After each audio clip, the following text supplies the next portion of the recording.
Right, so let's start with 2014 now. 2014 A level.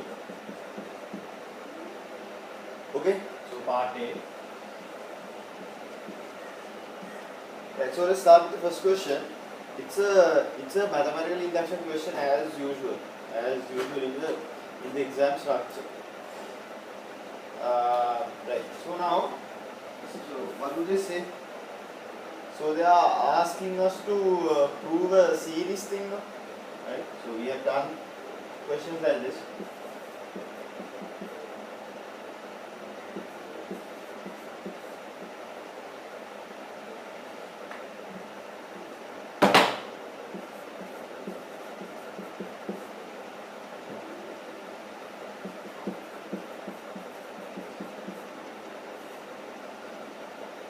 Right? So we need to prove this. So now let's try to prove this one.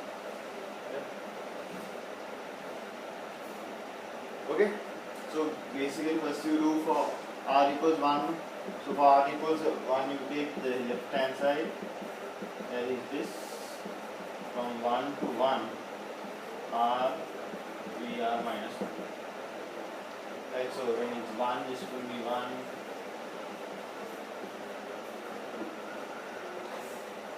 So the right hand side will be 1.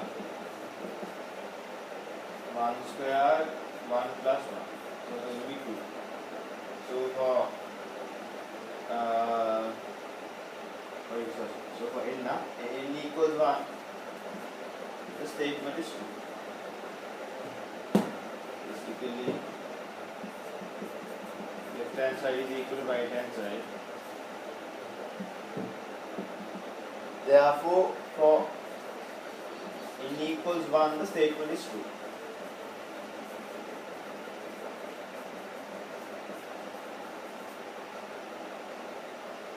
Right now, so the basic steps only. Right, then what you do is then you assume for n equals p, the statement is true.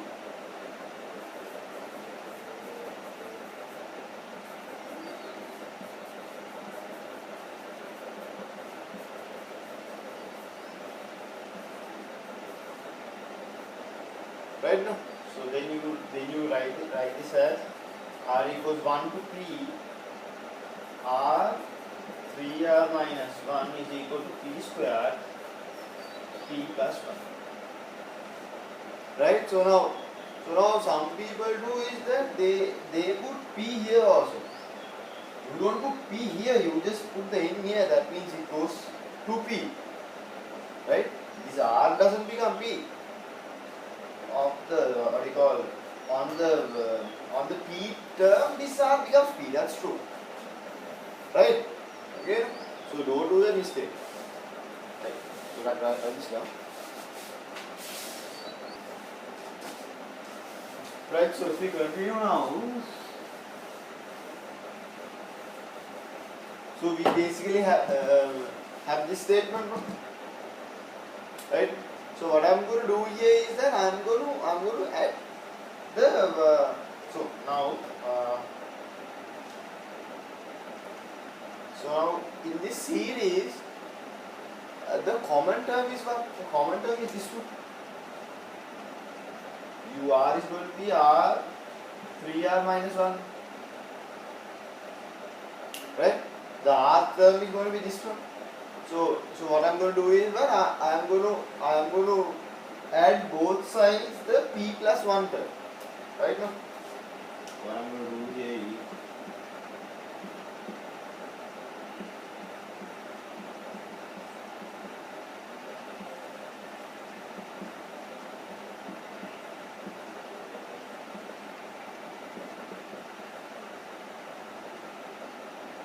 it's no problem, right? So what is the so if you add the p plus 1 term, so the addition will go up to p plus 1.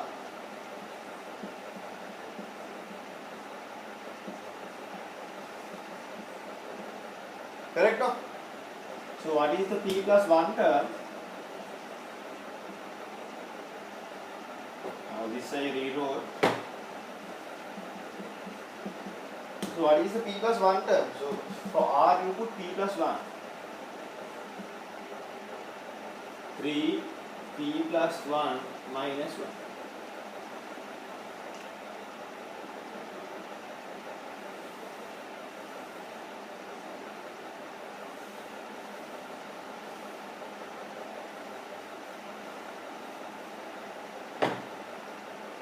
Correct now? Right? So now what do we need to prove? So what we need to prove is that we need to prove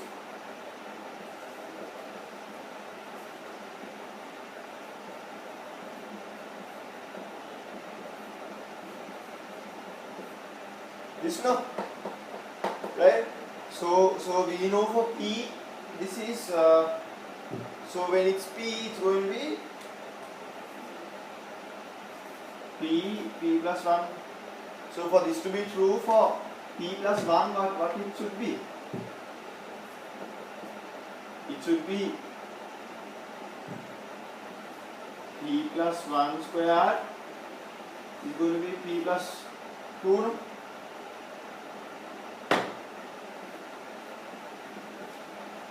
Right, these are we need to prove, no? Right, no, correct? So let's see now. So what I'm going to do is I'm going to make a p plus 1 now. We anyway need a p plus 1 square anyway. Plus 1 out, so p square. Then here you get 3p plus 3 minus 1. Correct? So this you get p plus 1. P square plus 3p plus 2. Right, so p plus 1, this is basically what? P plus 1, p plus 2. That is p plus 1 square, p plus 2. That is p plus 1 square, p plus 1 plus 2. Right? So this is what we need to prove. Correct, no? So then you need to write this the same thing for n equals 1 the statement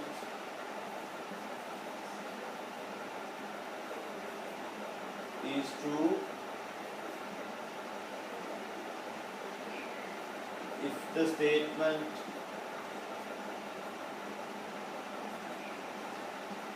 is true for n equals p, the statement is true for n equals p plus 1. Therefore, by mathematical induction,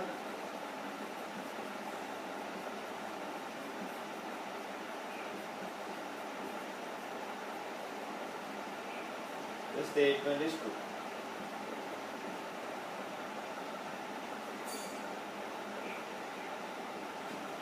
Is true for what? For all n which are positive integer.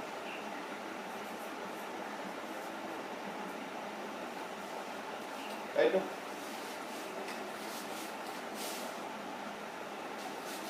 Right. So the second question says, use a graphical method or otherwise find values of x satisfying inequality.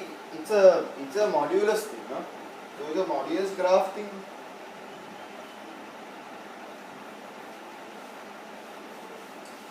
So let's do that. Right. So what they are asking is what?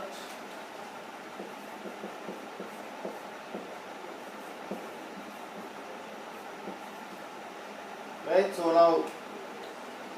now my approach is what? You put this as y1. Put as y2. Basically, we need to find where y1 is greater than y2. Right? No? So I'll draw the y1 graph first.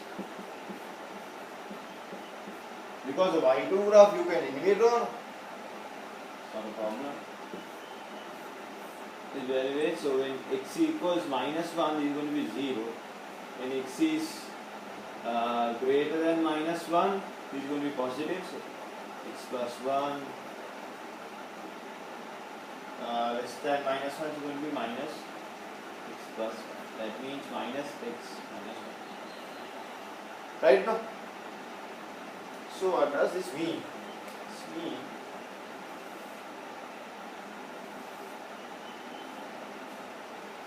so when x equals minus 1. Right now? So when x equals minus 1, it's going to be 0 or it's going to be, so this goes x plus 1, so when x is 0, y is going to be 1.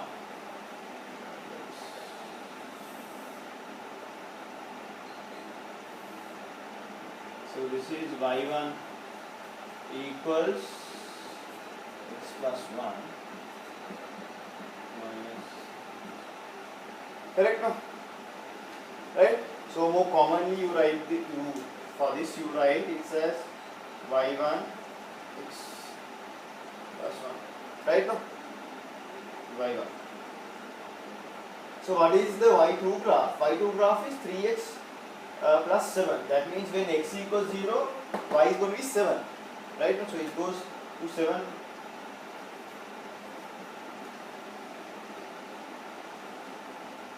Right now? So this is going to be, so 3x means a higher slope. Right? So this is going to be like what? It will be a high slope. Something like this. Correct now? So this is going to be y2 equals 3x plus 7. Right now? So now, actually, so now you wouldn't know if this will go from here, from inside or outside. You can, so what you can do is you can put y equals 0 and see what's the value of x. Right? It's going to be greater than minus 1. Right? So if you put 0, it's going to be what? Minus 7 over 3. No? So minus 7 over 3 is even greater than 2. Minus 2. Right? No? So so basically what we need to find is that where y1, what is y1? This no. There where y1 is greater than y2. So this is y2. So what is the range where y1 or the height of this graph is greater than height of this graph? That means this side. Right? So what I am going to do is I am going to find this point x1. Right? So at x1 point the heights are equal. Correct? No? So this is the normal concept that we do. Okay, then what you do is At x1, y1 equals y2. so what is y1? y1 is minus 6 minus 1 equal What's y2? 3x plus 7. Correct? So what you will get, this becomes 4x, this becomes minus 8, so x becomes minus 2. Correct now? Right?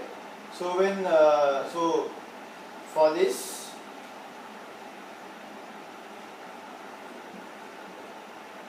Then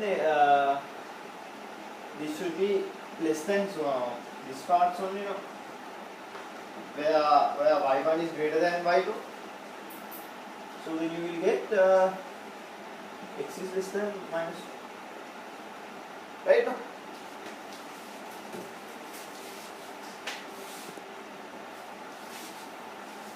Right, so this is question number 3.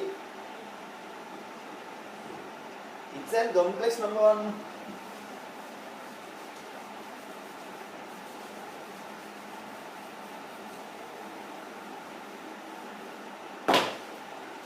So now the complex question number 3. So now what are this first set? First you have to sketch the points of the given complex numbers, right? So now what is this argument? What is what is the argument is what? Argument is always, so now remember argument is the angle. Okay? So now in this complex number they have given basically the angle. Right? So now it says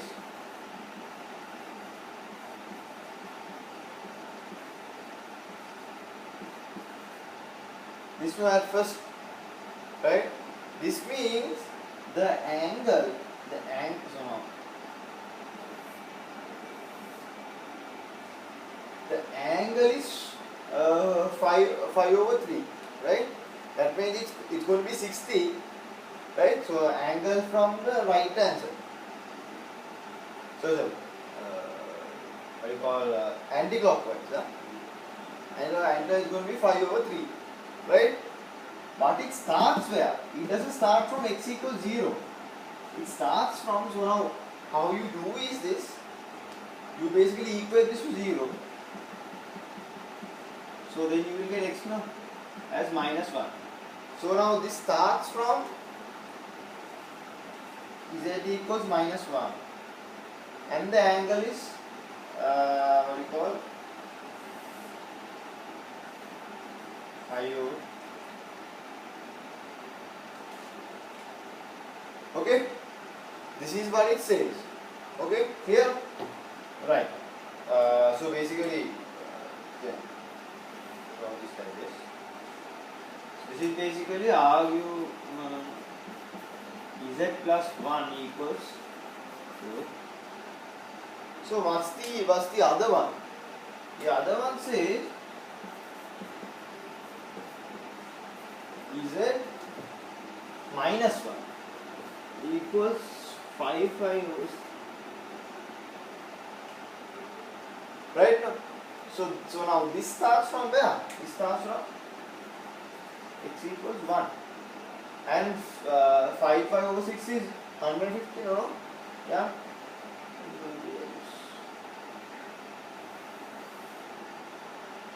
So because it's going to be 5/6, right? So now you need a bit of geometry here, right? So now this is basically what? This is 5. This is going to be 150. This is going to be 30. This is basically 60 now. So this should be 90, right now. So and because these two are equal, so this is 1, this is also 1, right? And because this is 90, but this is basically you can actually draw a circle around this. You have a theorem in O level, right? So now basically what do you call so this need not, so now this need not what do you call meet here. I just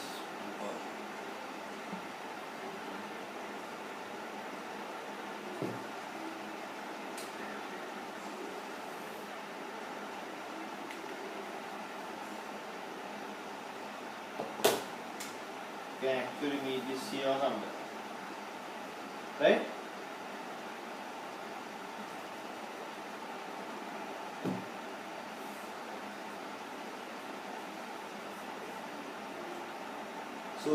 So what's important here is what? Important here is this is 60.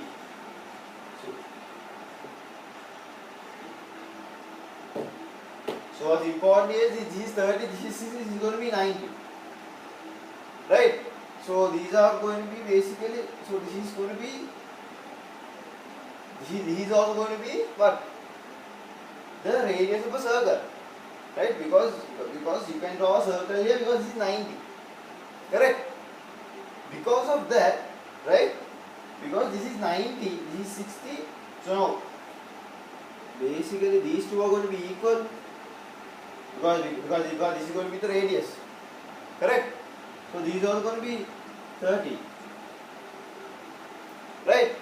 So if this is going to be 30, this is going to be what? This part is going to be what? So this part is going to be 60 now. So this part is going to be what? 120.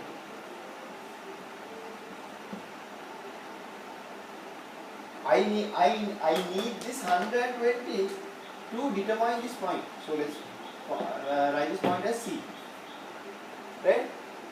So we need this point C, the angle of point C to write the that is one of the ways to get the complex number here. So write this down.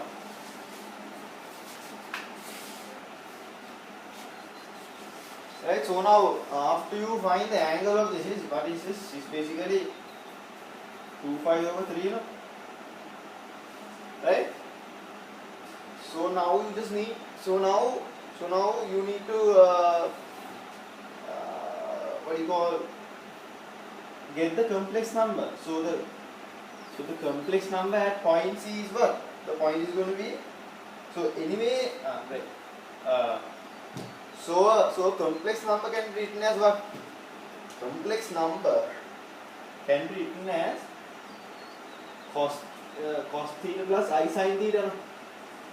So this is a theory, right? If you know the theta angle of something, right, you can write this in you can write the complex number in this way, right? So now this will depend. So now z can be, so now this is basically z minus 0, right? So now just imagine you know the angle from what do you call, so now just imagine what you call this is not taken from 0, then this will be different, okay? So now here what happens is that we know theta from here. So we get z equals cos 2π/3 plus I sin 2π/3, right? Okay, so you get z as what? So what is right? So now again we need a bit of trick here, right? You all know that.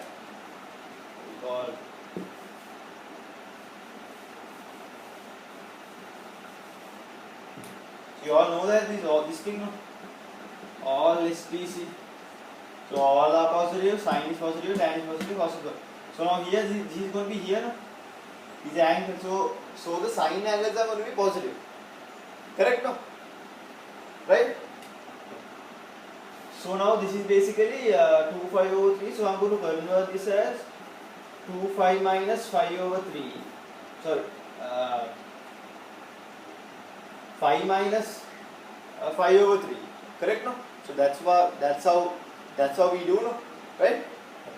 Plus I sin 5 minus π/3. So this is going to be, so now cos is going to be negative here. It's going to be minus cos π/3 plus I sin π/3. Right? So what is the, so now cos 6 is what, half, so you will get minus half here. So cos sin 6 is root 3 over 2. That is I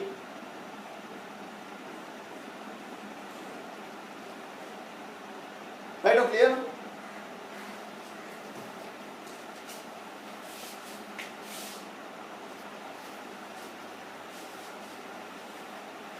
Right, so now let's go to question number 4.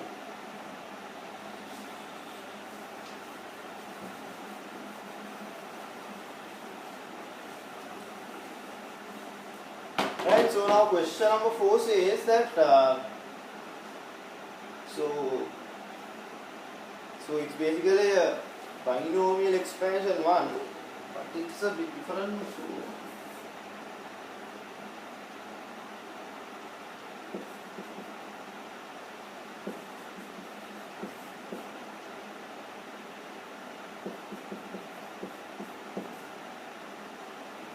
Yeah, so this is the part, but they are asking. So then they are saying that what do you call the coefficient of x n minus 2 is going to be 120, no? Right? So in this series, now this is going to be a series, no? Right? So in this series, the coefficient of x to the power n minus 2 is going to be 120. Right? So what does that mean? Now that doesn't, so if there is a big thing, we have to cluster out the x minus 2 part, and that coefficient is going to be this. Right? No? That's what this says, no? Right? So let's see. So now basically, so how do you write this now? What is this? Basically n0, but x0 basically 1, nc1 x1, because it's all going to be 1, nc2 is 2, you get nc n minus 1 x n minus 1 n c n. Right? So now we all see, now you can actually, so now the corresponding 0 is here, 1 is here. Right? So you can basically cluster this out from r equals 0 to n ncr xr. Correct? No? Right? So I didn't use any theory, I just derived this down. Clear? No? Okay? So you get this. So you can actually replace this part by this one. Right? So this is one of the most easiest expansion. In other parts it will be much more complex ones. But there is a difference here. Right? So we need to cater for this difference. So let's see. So if I write this down.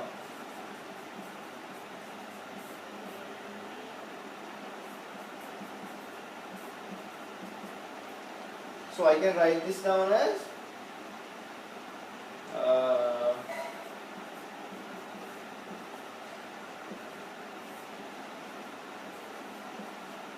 and you can multiply this to the inside in binomial expansion, right?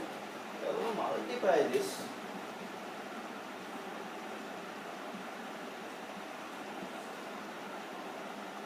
There. Correct? So then you can actually write this in two ways.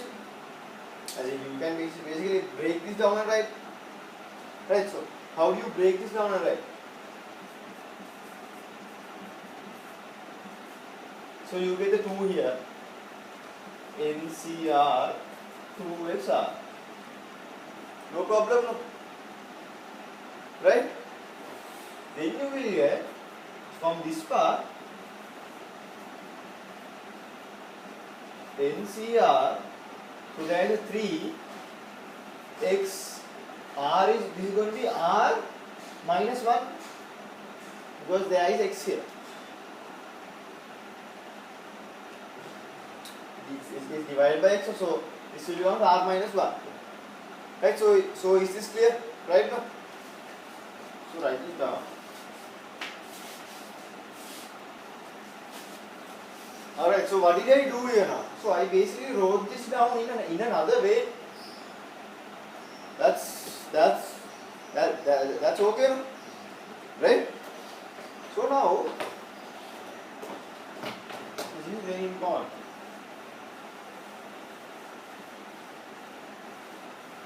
So now they are asking the coefficient of what? X to the power n minus 2, no? Right? So now, what do you call it? You can get the x, the coefficient of x to the power n minus 2 When what? When here, when this part, right? When r equals n minus 2, so then r becomes n minus 2. Correct, no? Here you can get what? When r equals what? When r equals n minus 1. Right? So what's important is this. Right? This is like so this is like some equation, let's say x3 plus x2 plus what do you call it, 3x2 plus say 1 plus 4x4 plus 2x2 plus 5 or something, right? So this is so now for example, this is going to be like let's say this is r equals 3 term and this is r equals 4 term, right? So the logic behind this is that we are going to add. So now let's say we need the coefficient of x2. So what we are going to do is we are going to add these two.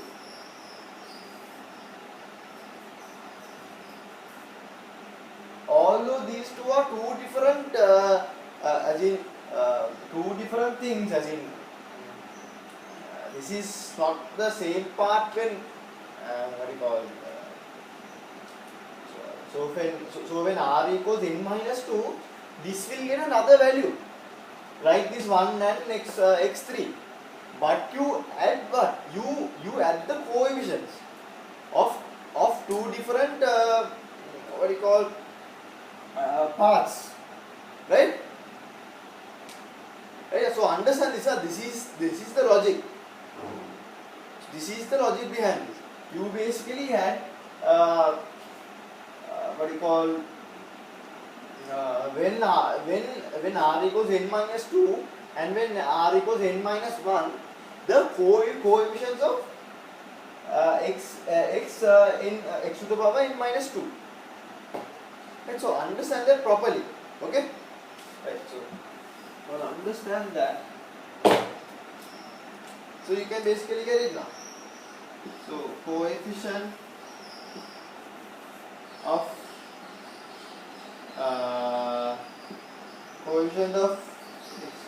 n minus 2 is going to be what? So you will get the coefficient when x equals n minus 2 here. That is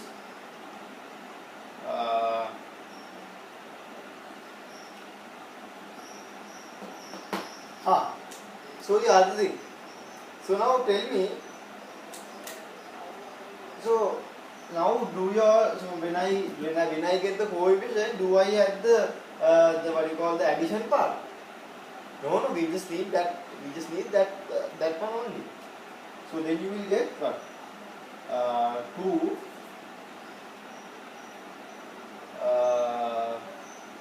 So now what do you call? Let's say so now n becomes n minus 2. So n minus 2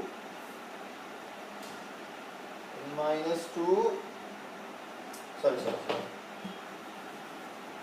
So basically r becomes n minus 2, right? So sorry, my mistake. So basically n minus 2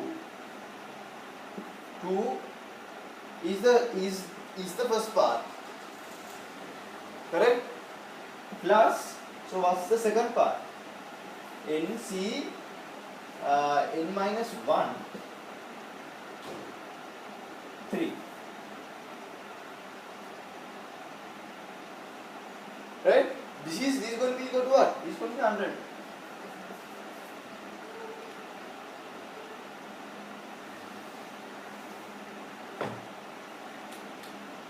Right now, so is that clear? It's okay. Right. So now there is going to be very simple calculation here. So what is NCR?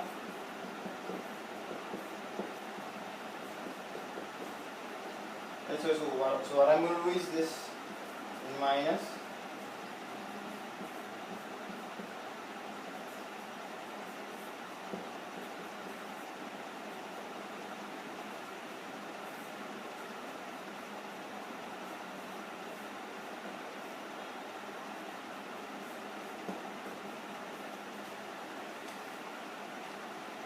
right now. So then this is going to be n minus 2, so 2 is going to be 2, 2 factorial, and n minus 2 factorial. 3 is going to be n minus, so these are going to get cut off, 3 plus 1.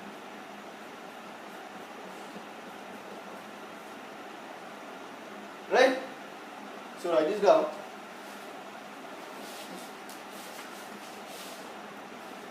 Right, so now we come here.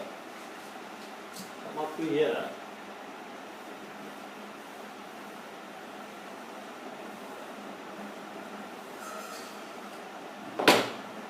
So then we have, so you can cut these off. N into n minus 1 into n minus 2 factorial, you can write this down. Is n factorial. So n minus 2 factorial is here. 3, you can write this as n into n minus 1 factorial. And n minus 1 factorial is 120, you can cut these off. Right? So you will basically get what?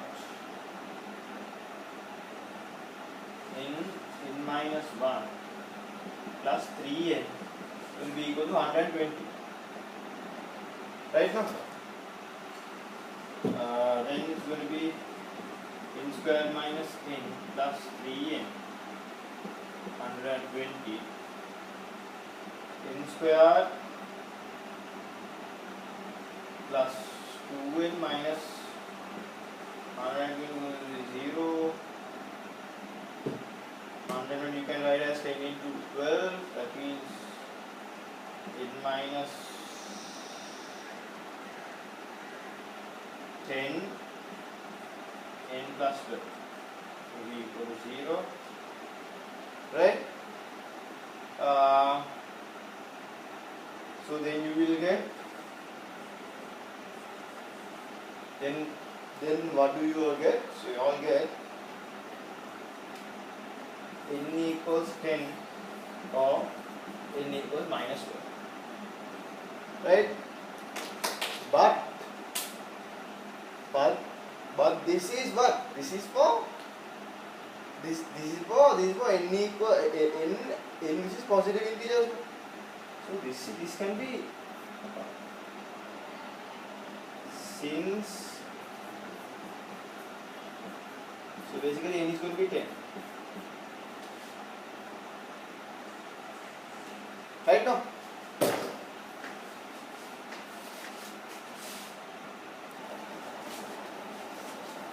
Right, so let's start from 5.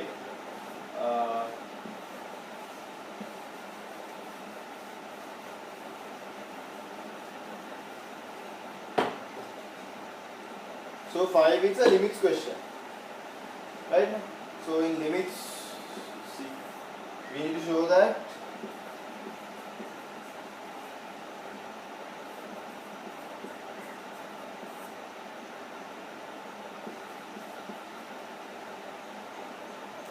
minus plus.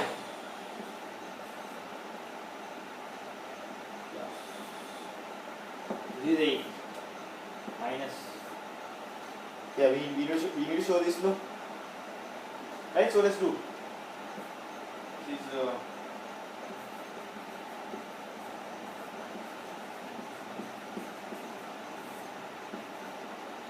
so I'm going to multiply this by the conjugate.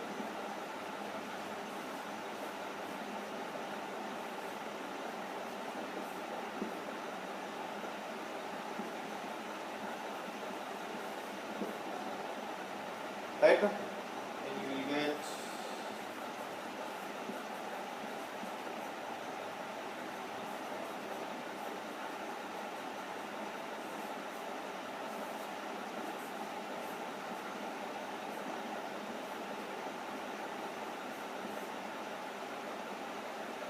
right now. You get, so here basically 1 and 1 get cancelled off. You will get minus 6. So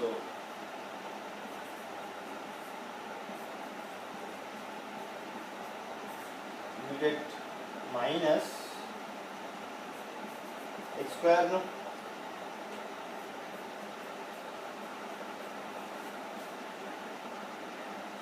Right?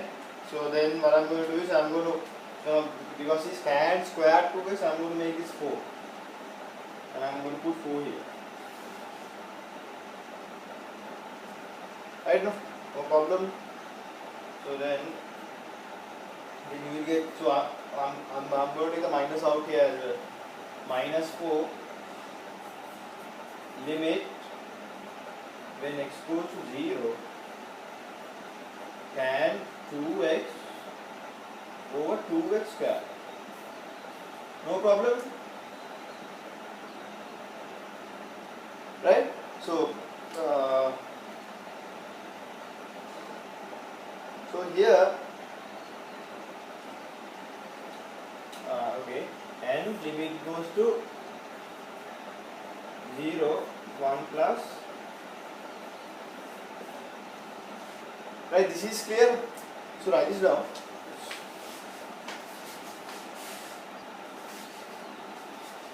So once you come here,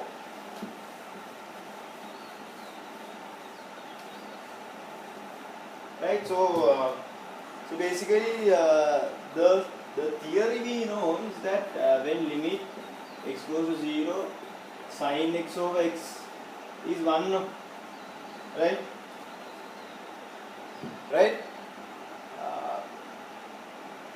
There is another derivation of this theory where it says tan x over x is also 1.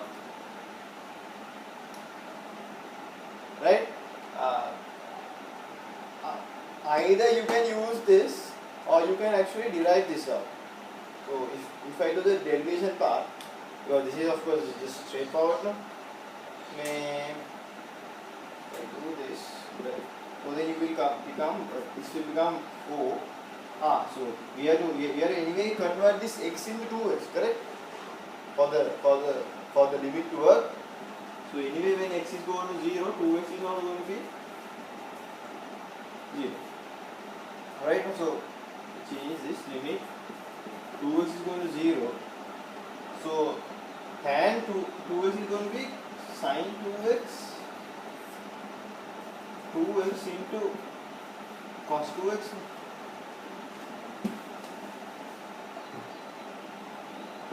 Into, so if I put the limit here, this is going to be 1 plus 1. Right now? So here is going to be squared. So it is going to be minus 8 times, and this is going to be 1. So for cos 2x we will get, it is going to be 1 into, what is cos 0? Cos 0 is what? 1.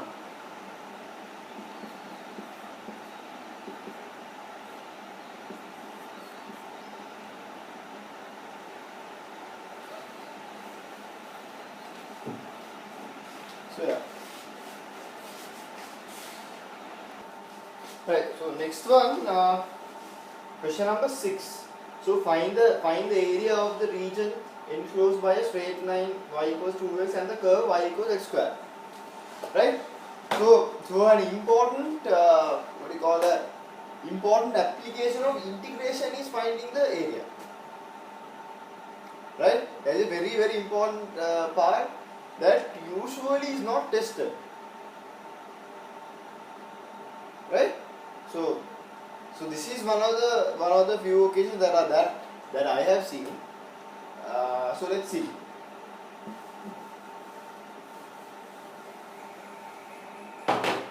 Right. So basically this has what? Y equals 2x. This y equals 2x and y equals x squared.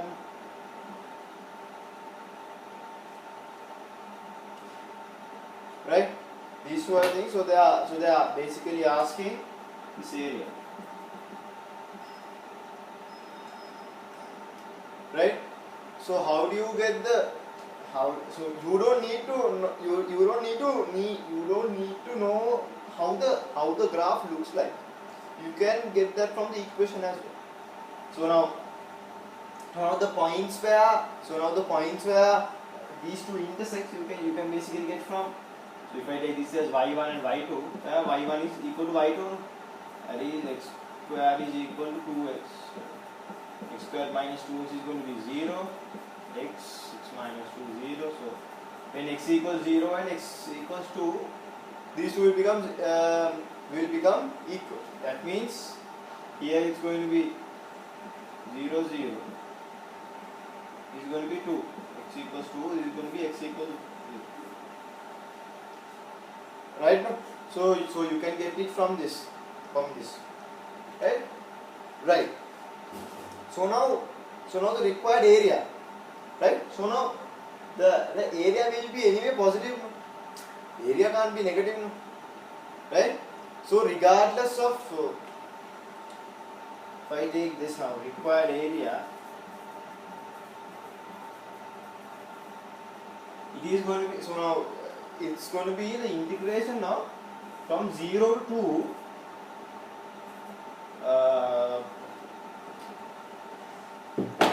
y2 minus y1 dx,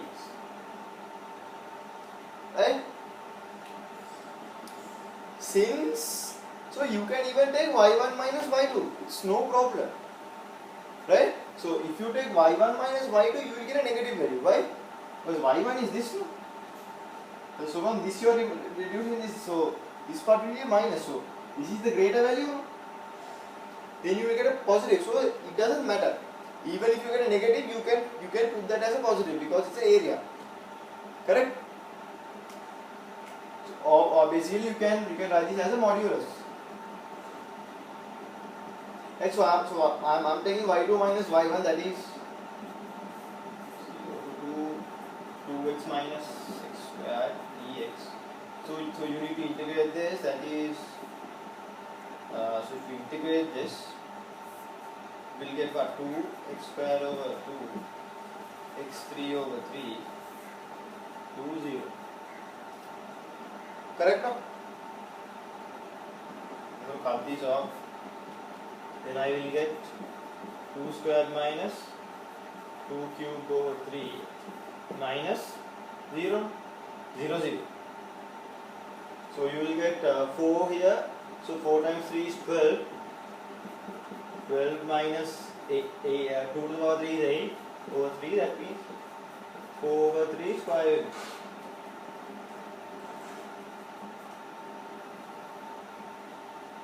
Right?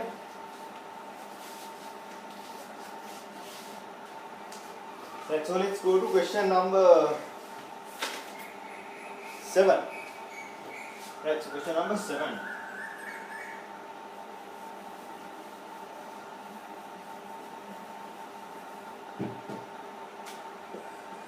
So question number 7 says what?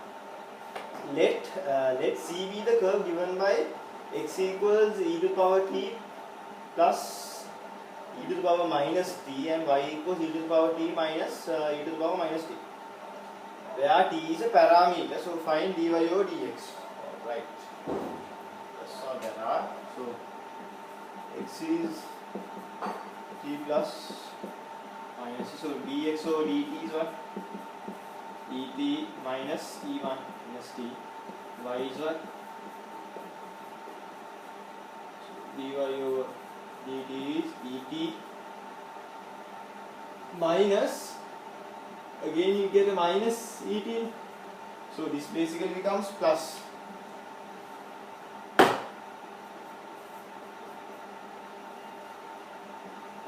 Right? So yeah, so now basically they are asking dy over dx. Write as dy over dt, dt over dx. What is dy over dt? Is dt plus e minus t. This is basically 1 over this one.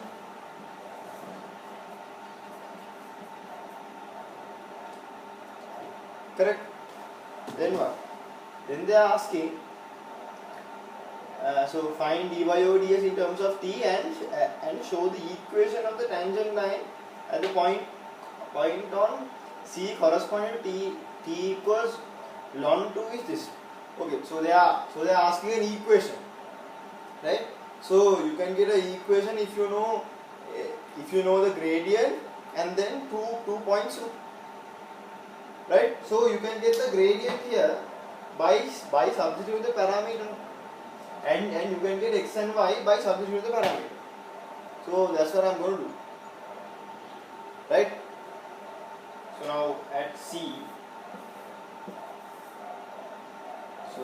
we want.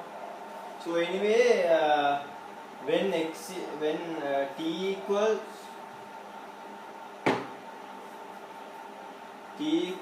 ln 2,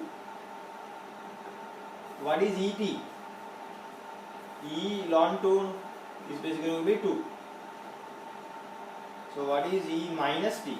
That means 1 over et, no? 1 over e ln 2 going to be half.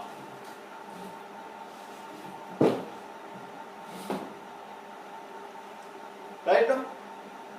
So by this, so from this you all can find both x and y and dy over dx. Correct, no? So now you will get, so at point C,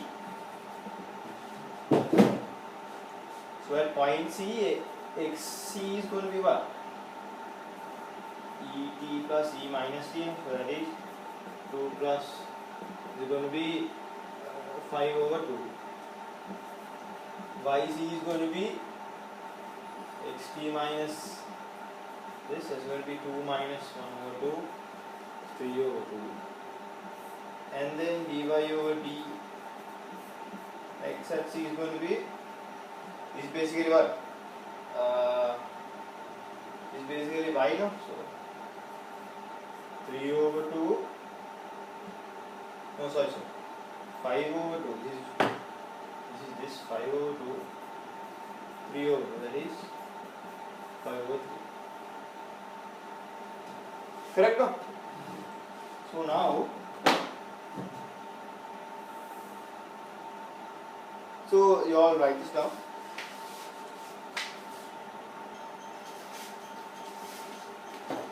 Right, so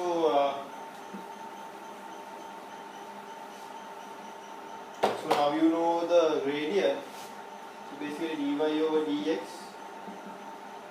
you can write this as maybe 5 over 3. You can write this as y minus yc, x minus xc, that is 5 over 3 equal y minus 3 over 2, x minus 5 over 3. Right, so what I'm going to do is 5 over 3, 2y minus 3, 3x minus 5. So if I cross multiply this, it's going to be 5 times 5, 3 times, it's going to be what? 15x, 25.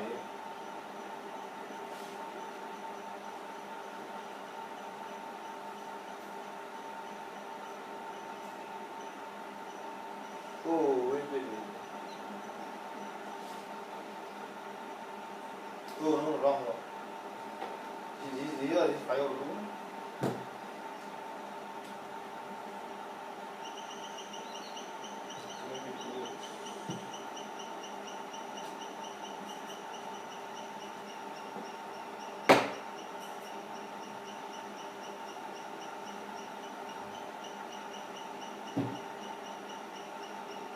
Will be 10x minus 25, 6y minus 9. So 10x minus 6y minus 60. Correct, no? When you put 9 here, so you can divide by the 2, that is 5x minus by minus 8.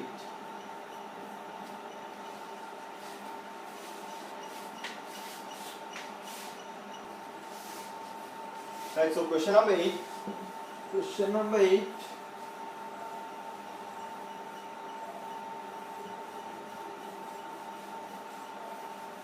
Right, so what does question number 8 say? It says we need to find the value of lambda. So it's basically a straight line question. So basically they are asking the area of the region enclosed by the coordinate axes and the straight line. So there is a coordinate axis anyway. And the straight line is what? The straight line is 1 plus lambda x to 1 minus lambda y minus 2 1 minus lambda equals 0. So this is the straight line, right? So now we can actually find the what you call the cutting points. So in the coordinate axes. So that's how we usually do. No? So when x equals 0, right? So when x equals 0, you can find the point. That means what? So minus 2 1 is going to be equal to 2 1 minus lambda. So y is going to be minus 1. So basically 0 minus 1 is a point in this graph.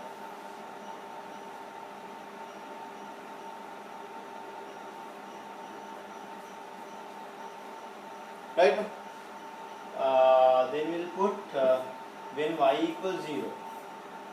When y equals 0, 1 plus lambda x is going to be equal to 2 1 minus lambda. So x is going to be 2 1 minus lambda.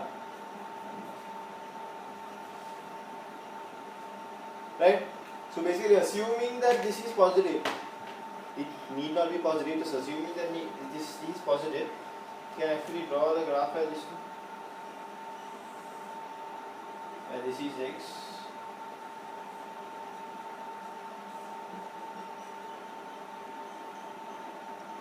Right? So then they are asking what? Then they are saying the area, okay, the area of the region enclosed by the coordinate axis. These are the coordinate axis and the straight line. Basically, this is going to be 4 area. Right? No, that's what they are saying. Right? So what's this distance? This distance is 1. This distance is this. So basically the area 4 equals basically half times 1. So this thing, right? Now x can be here or here. Understood? So you have to get the modulus of this.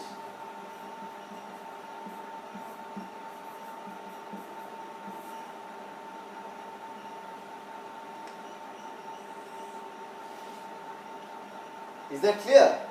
Right? No? So you have to take the modulus of that. So basically you can cut these off. So now we are evaluate on two different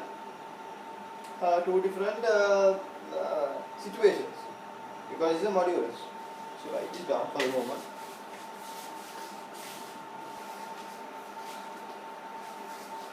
Right. So now let's go to question number 9. Right. Question number 9.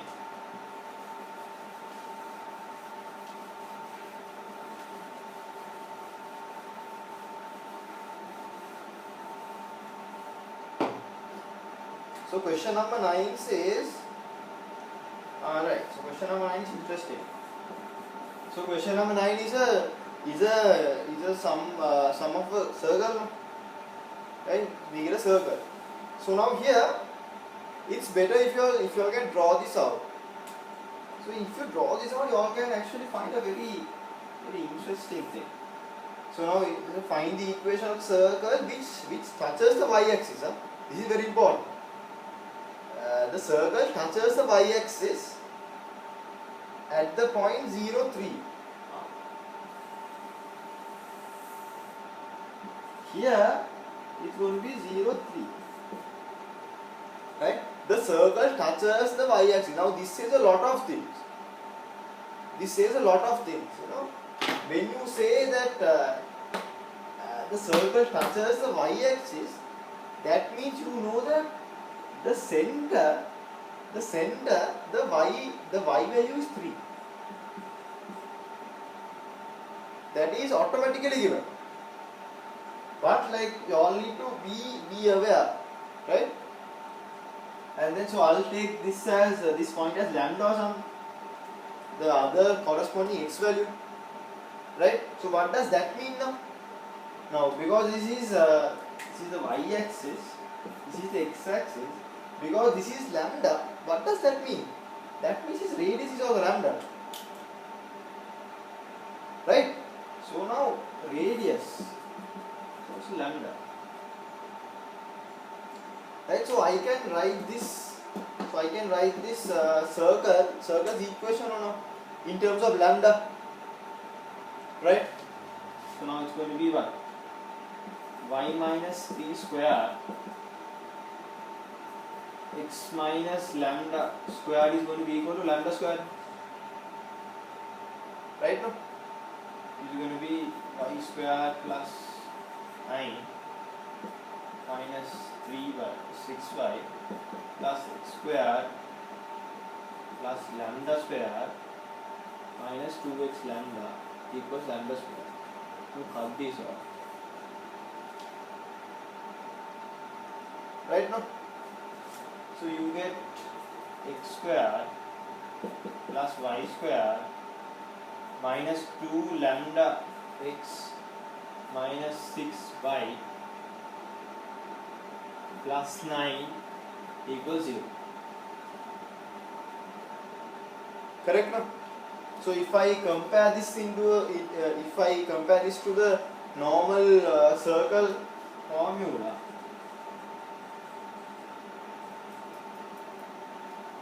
right? So these two are there.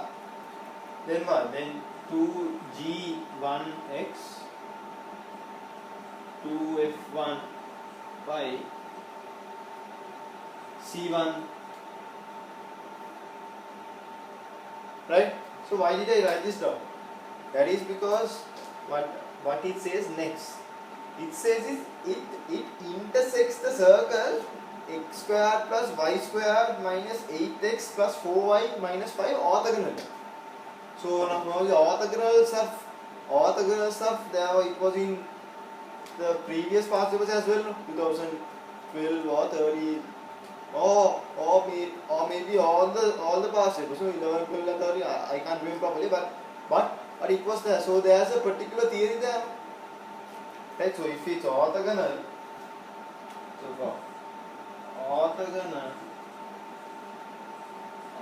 if it's orthogonally intersected, we know that 2g1 g2 plus 2f1 f2 is going to be c1 plus c2. Correct? No? So that is why I am comparing this here. So basically 2g1 is what? Minus 2 lambda. So g1 is minus lambda. What is f2f1 is what?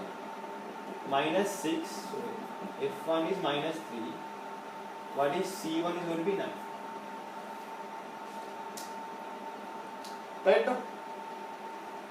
So what's the other? So basically we have found this. So the other equation is what? So let's take this as S1. What is S2? X square plus y square minus 8x plus 4y minus 5. So if I compare this with x square plus y square plus 2g2x plus f2y minus plus c2, I will get 2g2 as minus 8. So that means g2 as minus 4. 2f2 as 4. That means f2 as 2. c2 as what? Minus 4.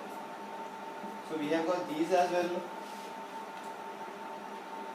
Right? So now it's a matter of putting it to this equation. This is the theory.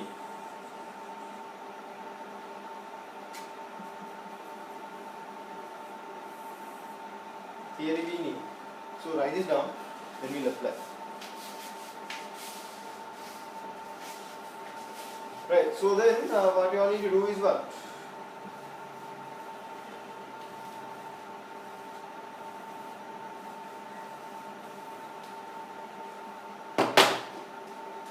So now 2, what is G1? G1 is minus lambda, G2 is minus 4 plus 2 times, what is F1? Minus 3, what is F2? 2 is going to be, C1 is 9.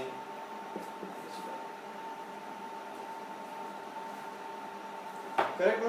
So it's going to be 8 lambda, 4 into 4, 4 into 3 is minus 12. This is going to be 4. So lambda is going to be 2. Yes, lambda is going to be 2. Right? Then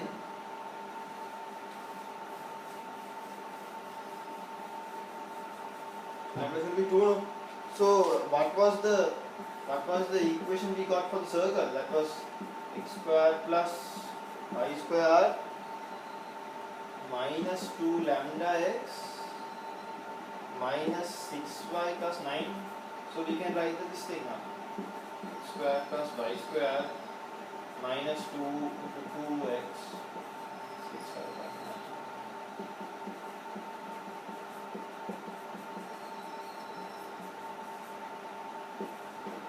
So this is the equation.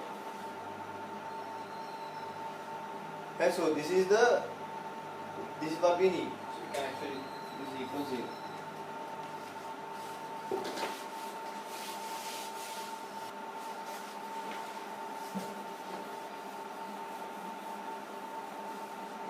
So question number 10. Question number 10 says tan alpha is minus 1. Sin beta is 1 over root 5. Okay. So now this is very important. So now they are giving the range of alpha and range of beta. This is very important. People tend to ignore that, but this is very important. Okay, so now here,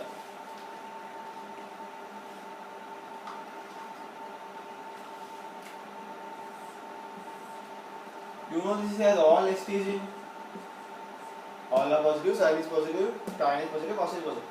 So alpha is what? Alpha is between 3/5 over 2 and 2/5. This is what? 270 and 360. I mean this alpha is here. Alpha is here. What is beta is between what? Beta between 5 over 2 and 5. That means beta is here. Right? So now because alpha is here, it's obvious that tan is minus. Right? Okay? So now you can get, so now because of this, you can draw your this thing, tan alpha 1 over 1 is going to be 2. So now you can actually write, so sin, what is going to be sin alpha? Sin alpha is going to be minus, because only cos is going to be positive here. Minus 1 over root 2. And cos alpha is going to be what? Cos alpha is going to be positive. That's going to be 1 over root 2. So in sine beta case, it's here now. Again, draw this beta. This is 1, this is 5, this is going to be 5 minus 1 square root. That means 2. Right? No? So 4 square root is 2. No? So here you will get cos beta is what? Cos beta is going to be what? It's going to be minus. Remember that. Minus 2 over root. So you can even get the tan value. This is not needed for sum. But if I just show you up, it's going to be minus.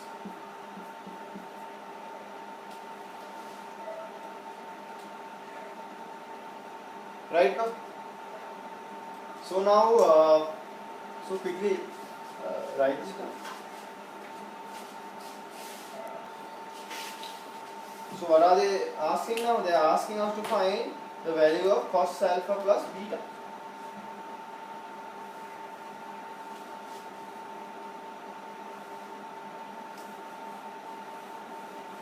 They are telling us to find cos alpha plus beta. This is basically cos alpha cos beta minus sin alpha sin beta. So now you know cos alpha cos beta, and also cos alpha is what? Cos alpha is square root 2. Cos beta is minus 2 square root of 5 minus, sorry, sin alpha will be minus square root. What is sin beta?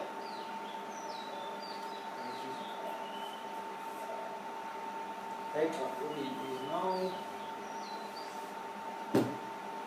this is going to be minus 2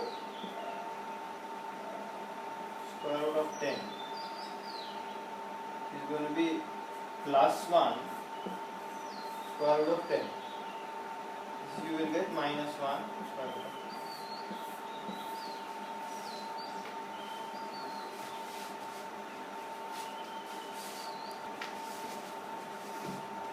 Right, so now you got the lambda equation, so that is this. So there are two occasions where we take the positive 4, negative 4. So if you do this, so it will be 4 times 1 plus lambda. That is 1 minus lambda 4 plus 4 lambda. Then you will get minus 3 equals 5 lambda. So lambda is minus 3 over 5. Here you will get 1 minus lambda equals minus 4 1 plus lambda. So 1 minus lambda minus 4 lambda. That means if